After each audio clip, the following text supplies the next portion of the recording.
وای دنیا راته حیرانه چې دا کام دی که بلا ده دنیا راته حیرانه چې دا کام دی که بلا ده اول یې بسم الله ده او دویمه یې ښکنځا ده یو نوي سرداران دي بې شمېره ملکان دي ټوپک باډیګاډان دي فیسبوک دی تقریران دي کوچني کورونه غټ د غټو کور کلی تباه ده او اول یې بسم الله ده او دویمه یې ښکنځا ده ډېر سپک دلته درانه سو درانه پر زنګانه سو ډېر سپک دلته درانه سو درانه پر زنګانه سو پردي مو باچهان کړل او خپل مو بېګانه سو خاندان او سجره نسته د نوټو دلته هوا ده او اول یې بسم الله ده او دویمه یې ښکنځا ده دلیل او نوی ناز ده که زده نو بس ښکنځاز ده د نورو بوټ پالیش کې او خپلو ته شیراز ده ښکنځل دلیل او نوی ناز ده که زده نو بس ښکنځاز ده د نورو بوټ پالیش کې او خپلو ته شیراز ده ښکنځل داسې په خوند کوي سړی بای مربا ده او اول یې بسم الله ده او دویمه یې ښکنځا ده خپل ځان مو شرمولی جهان مو خندولی سوشل میډیا کې ناست یم خپل کام مې دی سپېژلی خپل ځان مو شرمولی جهان مو خندولی سوشل میډیا کې ناست یم خپل کام مې دی ښکنځلی چې ځای د رښتیا راشي څپلۍ پاته او ځغستا ده او اول یې بسم الله ده او دویمه یې ښکنځا ده دغه یو لا وایم په دې کې شیربریتي فتح خان بډې سیدي په دې وایم شیربریتي فتح خان یم ملک یم حمزه خان یم خبرې چې مې واورې ښکرو والا انسان یم ښکرو ته ورسېدله شیربریتي فتح خان یم ملک یم حمزه خان یم خبرې چې مې واورې ښکرو والا انسان یم ښکنځا کې مې خورکۍ مورکۍ ابۍ او هم انا ده اوله بسم الله ده او دویمه یې ښکنځا ده ایران که هندوستانو تابع به د افغانو یو مشر یو ناره وه یو موټي لښکرانو ایران که هندوستانو تابع به د افغانو یو مشر یو ناره وه یو موټی لښکرانو روپۍ چوکۍ دپاره نن د ورور د سر سودا ده اول یې بسم الله ده او دویمه یې ښکنځا ده نور وکي نو توس پریشان دی په آخري کې دا د حمزه بابا یو شعر را سره و هغه هم ډاکټر صاحب وویلی نو بلکل اشانګرده سره را سره ختم شو او زه به دا کوشش کوم هڅه به کوم چې زما وینا د دې نورو خلکو څخه لږ بدلون ولري په هغه کې لږ خوند هم وي رنګ هم وي خندا هم وي او ما په ګرده ژوند باندې په لکاو صفحات ما لیکلي دي خو په هر څه کې مې هڅه دا کړې ده چې زما یوه صفحه هم بې مقصده نه وي پښتانه وایي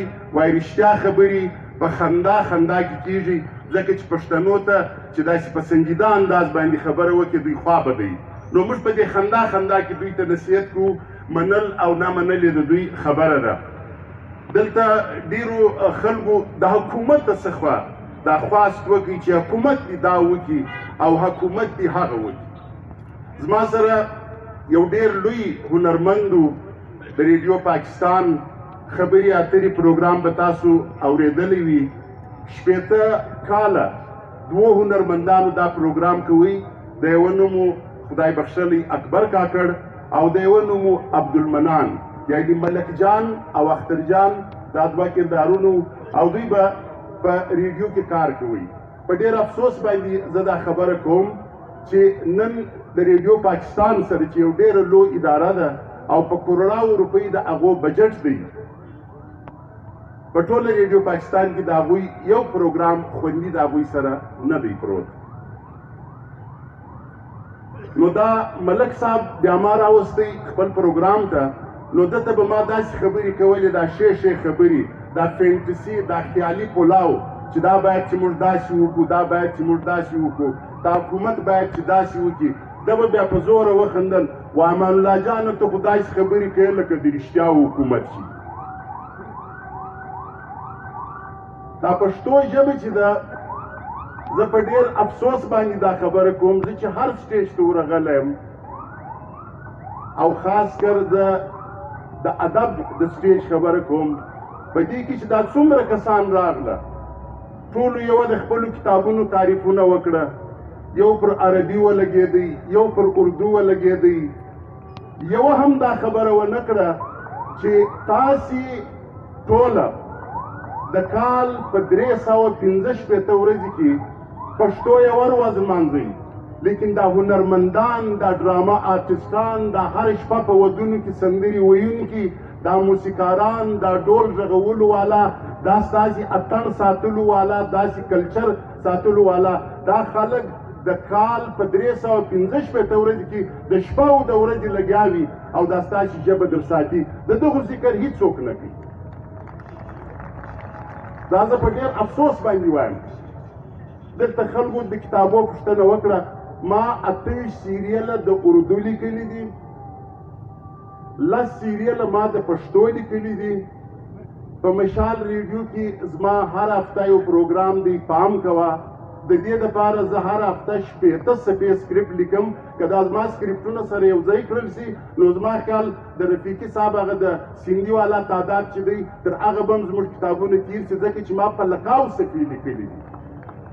او دا صفحې د نن د ډیمانډ په مطابق دی هغه ځکه چې نن که ته مقابله کوې د نورو ژبو سره هغه په سوشل میډیا باندې کېدی سي او په سوشل میډیا باندې زه بیا په افسوس باندې دا خبره کوم چې دا زموږ ټوټل ډرامې چې دي که ته په ټلویزیون کې راواخلې که ته د ریډیو پروګرامونه راواخلې د دې څه ریکارډ نشته د پښتو ژبه په ریډیو کې خو بالکل سپیره ده او په ټلویزیون کې هم زموږ کوم سیریلونه چې موږ په ډېر زحمت باندې لیکلي وو هغه سیریلونه د هغو ریکارډ هم موجوده نشته او نه دا سوشل میډیا ته رسېدلي دي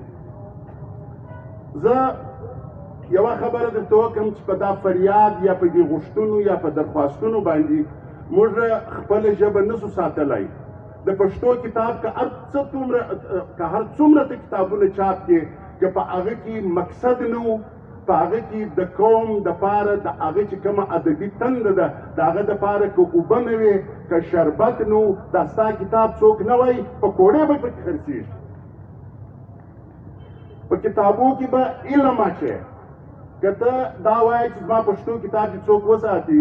یا دې ووایي او ستا سره په پښتو کتاب کې د میډیکل په هکله د ساینس په هکله د انجینرینګ په هکله مواد نشته یا ستا په شاعري کې یا ستا په افسانه کې یا ستا په ناول کې هغه وزن نشته لکه د نورو ژبو نو خلک به بیا هغه ژبو ته رجوع کوي او د هغې ژبې څخه به استفاده کوي ستا کتاب هغه وخت خلک ویلی شي چې په هغې کې ته مواد واچې د هغو د مقصد دپاره اوس متین اخونزاده صاحب ماشاءالله ډېر علمي گفتگو وکړه او نعیم آزاد صاحب چې دی هغه ډېر د مغزه څخه ډک خبرې وکړې او کوم ادبي ټکي چې ډاکټر رؤف رفیقي صاحب استعمالولی شي زه خو هغه نشم استعمالولی زه به تاسو ته یو شعر ووایم او هغه شعر دا دی چې زه په سوشل میډیا کې چې دا وخت تر ټولو لوی پاور دی په دا کې زموږ په پښتو کې زما په خیال عالمي ریکارډ ما یو ویډیو هم جوړه کړې وه په ښکنځلو کې موږ جوړولی شو ځکه چې ما نه په پنجابي کې 2 کسان ولیدل چې یو بل ته ښکنځاوې سره کولې نه ما په سندي کې لیدلي دي چې 2 کسانو یو بل ته ښکنځا کولې نه مې په بلوچي کې لیدلي دي دا بس صرف زموږ په پښتو کې دا ولاکه چې یو څنګه هوا رالوتې ده بس سوشل میډیا چې په هغه باندې قومونه سره یو موټی کېدی شي ترقي کولی شي دوی په هغه ژبه کې ښکنځاوې سره کوي